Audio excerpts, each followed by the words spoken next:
A USC football captain joins me in studio to talk about the upcoming Stanford matchup. And women's volleyball is preparing to host the Pac-12 Challenge. Sports Scene starts now.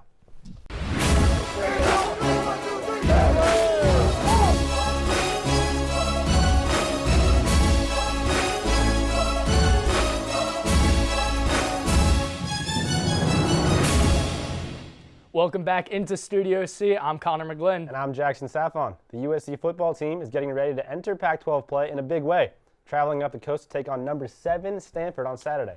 And while the Cardinal had a bye week to prepare, the Trojans are coming off their first win of the season. USC routed Utah State Saturday 45-7, but they can expect a closer matchup this weekend. 6 of the past 7 games between the Pac-12 powerhouses have been decided by 10 points or less. But amid preparations for the game, linebacker Osa Masina was told he cannot participate in anything USC related, including classes.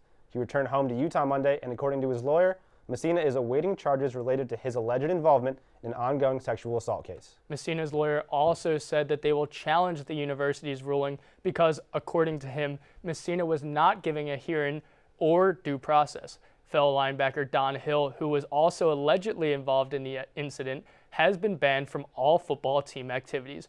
Both players were allowed to participate in practice last week, but not play in the games. But Connor, amidst all these distractions, there was a football game to play on Saturday. And there's a lot of turnover on this Stanford roster compared to the one that many thought should have been in the college football playoff last season. The Cardinals just returned 5 starters on offense and 6 on defense. And one of those with former quarterback Kevin Hogan, now in the NFL. Senior Ryan Burns will partner with Heisman contending running back Christian McCaffrey in that Stanford backfield. Burns will be making just his second career start under center for the Cardinal, but the 6'5" slinger did go 14 of 18 for 156 and a touchdown in his debut against Kansas State 2 weeks ago. But while the QB situation may be new, Helton is looking forward to facing Stanford's traditional physicality. It's going to be something that we've worked on in spring and fall for this game, and looking forward to seeing where we're at. I know our guys are excited about it. They were excited about coming out last week and improving, and they're excited to go up north and face a very, very good Stanford team. Now, physicality will be one of USC's main concerns in the trenches because of the turnover happening on this offensive line. That's right, Connor. The Trojans will need to rely on a banged-up Chad Wheeler at left tackle after Chuma Edoga was demoted as punishment for being ejected from Saturday's game for pushing an official. Redshirt junior Nico Fala will continue to start at center with Toa Lobendon out for the season with a torn MCL and ACL. Plus, Khalil Rogers also moved back to center to bolster the offensive line depth after switching to defensive line this offseason. So Clay Helton reaffirmed that USC is not a 2-quarterback system, but he said that they will continue to use Sam Darnold during red zone situations throughout the course of the season. Darnold took over for Max Brown for 4 red zone snaps versus Utah State and threw a touchdown. Now Darnold looks to capitalize on these future opportunities. I think Coach Helton just trusts me, trusts Max as well, but as long as he keeps giving me the chances to score touchdowns, I'm going to keep doing my best in that area. So while the offense continues to adapt, the USC defense made a massive improvement from week 1 to week 2. After allowing 52 points to Alabama, they only surrendered 7 to Utah State. But they will need to remain stout in order to shut down one of the nation's most explosive players. Christian McCaffrey, last year's Heisman runner-up, and this week, USC's biggest nightmare. McCaffrey tore up the Trojans last year, and I'm joined by Paolo Uggetti to help break down how good McCaffrey is and who on USC needs to step up in order to slow him down. Paolo, thanks for joining me. Thanks for having me. Like I said, Christian McCaffrey, one of the best players in college football last year, arguably should have been the Heisman winner, and he specifically tore up USC. Yeah, exactly. I mean, with some players, you can tell how good they are by the stat sheet. Some players, you can tell how good they are by the eye test. So with McCaffrey, it's really both. And last season, he broke Barry Sanders' all-purpose yardage record, and a big part of why he did that, or how he did that, was the 2 games against USC. 721 all-purpose yards combined. He really is the Trojan killer. He was able to beat them in the punt return game, the kickoff return game, in all facets of the game. He was dominating the Trojans' defense. Yeah, I mean, he even had a passing touchdown in the Pac-12 championship, so obviously he's dynamic from all parts of the field, and Coach Clay Helton actually spoke after practice yesterday about why Christian McCaffrey is so tough to defend. Christian McCaffrey, I think, is dynamic, as we all know. His ability right now to be able to run the ball, be a returner, and then, be a receiver, not only out of the backfield, but they're actually using him in slot receiver positions, outside receiver positions. He's all over the place, so it's kind of like finding Waldo. Where's he at? And you have to be able to locate him. So one of the big reasons Christian McCaffrey is so tough to defend is because he's moved around all over Stanford's offense. But a couple guys on USC's defense we're going to need to step up are Cam Smith and Porter Gustin. Paolo, what makes these guys so important? Well, with McCaffrey specifically, you can only hope to contain him. And I think the two ways that USC is going to have to go about doing that is first in the backfield, and that's where Porter Gustin comes in, with him rushing off the end. If he can get there in the backfield quickly enough, he can stop McCaffrey before he gets going. But if he does get out on the field, which is kind of a given, that's where Cam Smith and the linebacking core has to go and tackle him, bring him down, and make sure he doesn't get going and rip out those long runs that could really hurt USC. Cam obviously leading the team with 22 tackles, and Porter leading the team in tackles for loss and in sacks. So both of these guys are going to be very key Saturday's possible win. Yeah, I mean, it's going to be a group effort bringing down a guy so good like McCaffrey. So along with Cam Smith, like you said, the rest of the linebacking crew, along with safety Chris Hawkins, is going to be another player it's going to need to really key in on McCaffrey in order to slow him down. Yeah, and it's important to note that against Alabama, though the defense did give up 52 points, they did contain Calvin Ridley. And last week against Utah State, they contained their star running back, Devontae May. So USC's defense under Clancy Pendergast has been able to limit the number one option on the opposite team. Yeah, it's sort of in a Bill Belichick-esque system where they really key in on the opposing number one option and try to let the other more role players beat them. But along with Cam Smith and Porter Gustin, another linebacker that's going to be important in slowing down Christian McCaffrey is USC captain Michael Hutchings. And Connor McGlynn is talking to him now. So someone who's going to play a major part in trying to shut down McCaffrey is with me now, senior linebacker and USC captain Michael Hutchings. Thanks for joining me today. No problem. So Mike, obviously there's a lot of hype talking about how explosive number 5 is back there for Stanford. As someone who's matched up against him and studied the tape, what makes Christian McCaffrey so difficult to contain? I mean, I think everything. I mean, he does everything on the field for them. He's extremely versatile, so, I mean, there isn't too much on the field offensively that he doesn't do. So, I mean, going into this game, you have to prepare for him in all aspects of the game. I know with some guys, you can try to take them out of their game and shut down one aspect, but he can do multiple things, receive the ball, I mean, punt returner, kick returner. He's everywhere. So, I mean, he's in special teams, offense. He does just about everything. So I think for him, it's just containing them. It's hard to shut someone like that down that does so much. So it's just about containing him and knowing that where he is on the field at all times. Well, right, just in that Pac-12 championship game, he ran for a touchdown, threw for a touchdown, and received a touchdown. Yeah. So he can do it all. But USC and Stanford, it's something that we see time and again. That's power, smash mouth football. Yeah. So how does Clancy Pendergast's defensive scheme play into this type of a game? I think it's critical of how we play on defense. And I know coming out, we can't start slow on defense. And we have to try not to let him get going and letting that offense get going. Because once they get going, they control the game, and that's something that they're capable of. And Stanford has always been capable of it for the last, decade or so. Just in the early 2000s, they've been great at doing that, handling the clock, and just having their way with people on the field. So that's something we have to come out and try to stop and make them uncomfortable and get them out of their game a little bit. And I think Coach Pendergast has a great game plan for this week and a great scheme to match it.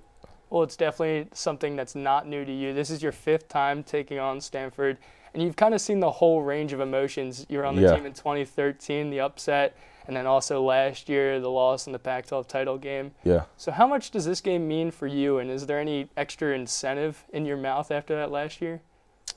I don't think it's any extra incentive at all. I think it's just another game. We know who we're going to play. That's no secret at all. We're going to go play a physical, tough football team that's always well-coached, well-disciplined team. So that's one thing that we always have to keep in mind when we're going up here to play them. But it's just any other game. It's something you can't get too high for, something you can't take too lightly. It's just you have to stay in sequence as in your regular routine, each game that you go into. And this is just another one of those games. Well, switching gears from the team aspect to the U aspect, coming into the season, you had to really fight for this starting role. Pendergast said that your knowledge of his system from your freshman year definitely showed how you were able to control all the assignments and give out commands. So now that you're 2 games in, how comfortable do you feel in this role? I'm extremely comfortable. I think just through the whole process, through spring practice, through summer and fall camp, I think I've been in this role kind of the whole time. So it's nothing that has changed for me. And I know just starting in the spring, knowing that I had been in the scheme before, it was my job to just kind of get guys up to speed a little bit, or anything that they had questions with. It was just a chance for me to help them. And anytime you're in one of those teacher roles and also know your stuff, you get to know everything pretty well. And I got to feel extremely comfortable in the springtime doing that. And I think so far, 2 games in, we're starting to click a little bit as a defense. And I like the way that we're headed and trying to form our identity. Well, that teacher role definitely played a part in why you were voted one of the team captains. So you have to have those relationships with all the guys on the team. Yeah. But one of the closer relationships that I've kind of seen develop is between you and Chris Hawkins. Where does that friendship kind of stem from? I think it stemmed back from when we were getting recruited. And I know our recruiting class was extremely close. We were pretty small. I think we had 13 guys in total. So that came from that. And then also, we lived right by each other freshman year. And, I think we've just been close since freshman year. And now, we've been living together for the last few years. And I think I just got to deal with him at this point. As a roommate, what's something that he does that's wacky then? He's dancing all the time. So as soon as you come home, there's always music playing. And, he may be up at all hours of the night, eating, doing everything that he's not supposed to be doing, he's always doing. He really doesn't sleep. He'll be up at 3 or 4 a.m. watching Netflix. So, that's something that you wouldn't expect from him. Well, speaking about music, I know you're a big Rihanna fan. What is your favorite Rihanna song then? Right now, I would say it had to be "Needed Me" off her new album. I had a chance to go to her concert. Oh, there you go. Back in May at the Forum, which was pretty cool. Can you give me a little tune? No. Come on, let's hear it. Get the vocals going. I'm all right on the tunes. I'm a big Umbrella fan. I like the throwback Rihanna a little bit more. Yeah, that's where I really started liking her back when I was younger, around Umbrella time. There you go. Well, thanks for joining me today, Michael. Make sure to catch him and the rest of the Trojans in their top 10 test Saturday up there at Stanford at 5. So now over to Savannah to find out a little bit more about how some students are making the trip up north with the team. Thanks, Connor. USC students like to call this long-awaited weekend up north the Weekender. From USC to Palo Alto is about 362 miles. That's like a Dory Jackson running 6,370 football fields. I asked some students how they're planning to get to the game. I'm actually driving this year, which I know is a really long drive, but I feel like if I have my friends, it'll be fun.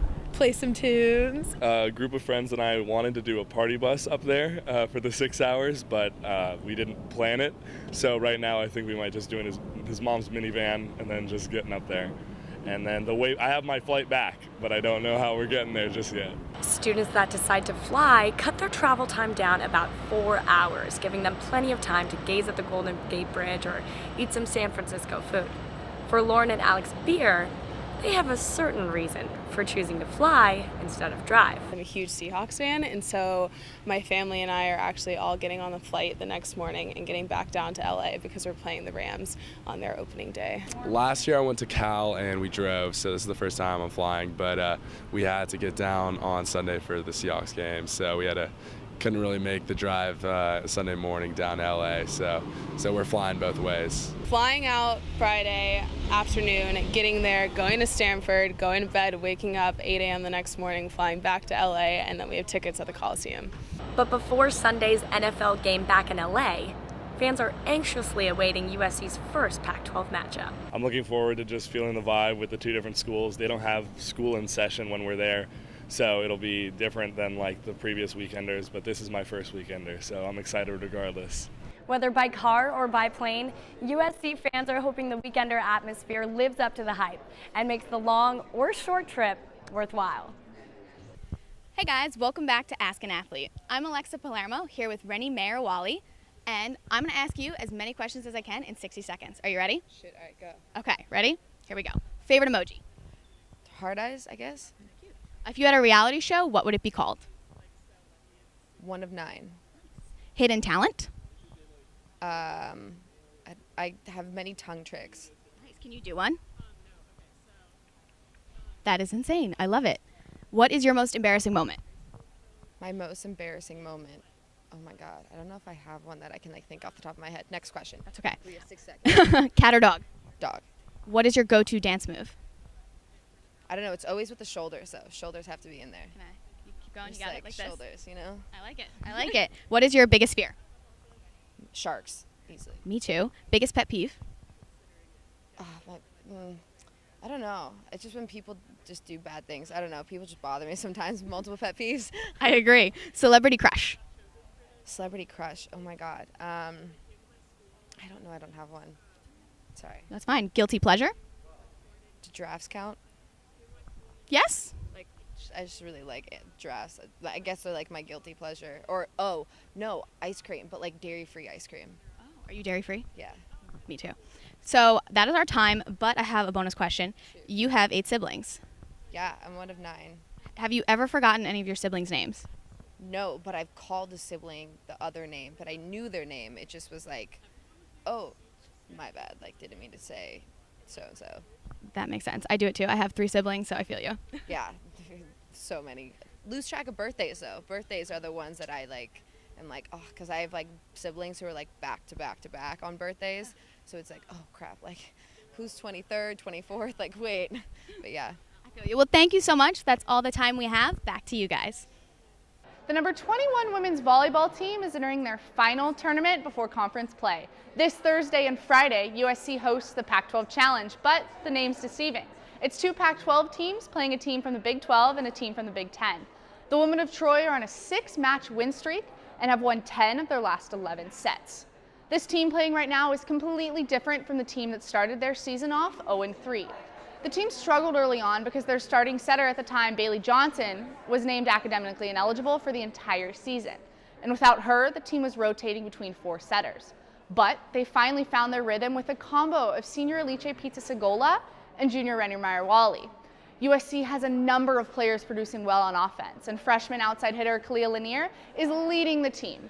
Lanier was the only player named to 3 all-tournament teams. She also picked up an MVP award in the Radisson Invitational. Head coach Mick Haley compared Lanier to former star player Samantha Bricio, both serving as spark plugs for the offense. The rest of the offense is balanced out by a group of veterans that include senior middle blocker Elise Reddins and junior opposite Brittany Abercrombie. The women of Troy gained another attacker as junior middle blocker Jordan Dunn has returned from a back injury that redshirted her last season. Having her back in the middle behind Reddins allows for USC to have a consistent and a powerful attack from the middle. USC is predicted to finish 5th in the Pac-12 Conference, which has some of the best volleyball teams in the nation. If USC can keep up their current momentum, though, they should be on track to finish higher. Missed out on Trojan sports this past weekend? Don't worry, I've got you covered. It's time to light the torch. The USC women's soccer team defeated number 8 UNC 3-0 over the weekend. This is the first time the women of Troy have ever defeated North Carolina. Their 3 goals scored are the most the Tar Heels have allowed in 5 years. After the first 2 losses in the season, USC has won 5 straight, and redshirt junior midfielder Amanda Rooney thinks that this game is a turning point for the team. We had a little bit of a rough start to the season. I guess we weren't as consistent as we'd like to be, and I think this game kind of set like a new standard, and now we kind of understand, like, okay, like this is how we can play, and this is the standard we need to play at, and let's get at this level, because we don't have time to play slow anymore. We can start conference really soon, and we can't afford any more losses. The women of Troy take on Kansas at home Friday, where they'll be hoping to extend their winning streak. Now over to the pool. The USC men's water polo team continued their undefeated streak during the Inland Empire Classic tournament by taking down Whittier and Laverne by scoring a whopping 53 goals against them. Junior 2-meter Lachlan Edwards led USC's scoring with 8 goals. While USC has been stout on offense, Edwards believes that is not the only thing contributing to their wins. I think it comes down to defense. We've only let in maximum 3 goals out of the 5 games. And we had a tough summer, tough training, so I think if we keep playing how we've been playing, we should get the win. USC will need their defense when they travel north this weekend to take on number 5 Stanford on Saturday. Well, the torch has been lit. Jackson and Connor, back to you guys. Thanks, Julia. While the Rams are returning home to the Coliseum for the first time since 1979, their opponent has somebody returning back to LA as well. Seahawks head coach Pete Carroll is coming back to the Coliseum for the first time since coaching USC from 2000 to 2009. While at USC, Carroll led the Trojans to being the most dominant team of the early 2000s, going 97-19. He also coached 3 Heisman winners. As coach of the Seahawks, Carroll has had similar success, making the playoffs in 5 of his 6 seasons and winning 1 Super Bowl. I mean, Connor, that's just some amazing success from Pete Carroll, and it's good to see him back in the Coliseum. I think it's pretty ironic that the first time the Rams are coming back, it's the first time that Carroll's coming back as well. I'm pretty excited to see the crowd, whether they're cheering more for Pete or more for the Rams. Either way, it should be a good game on Sunday. Absolutely. Thanks for tuning in. Be sure to follow us on Twitter and like us on Facebook. And watch out for rapid reactions after the big USC versus Stanford game on Saturday. And we'll see you next week.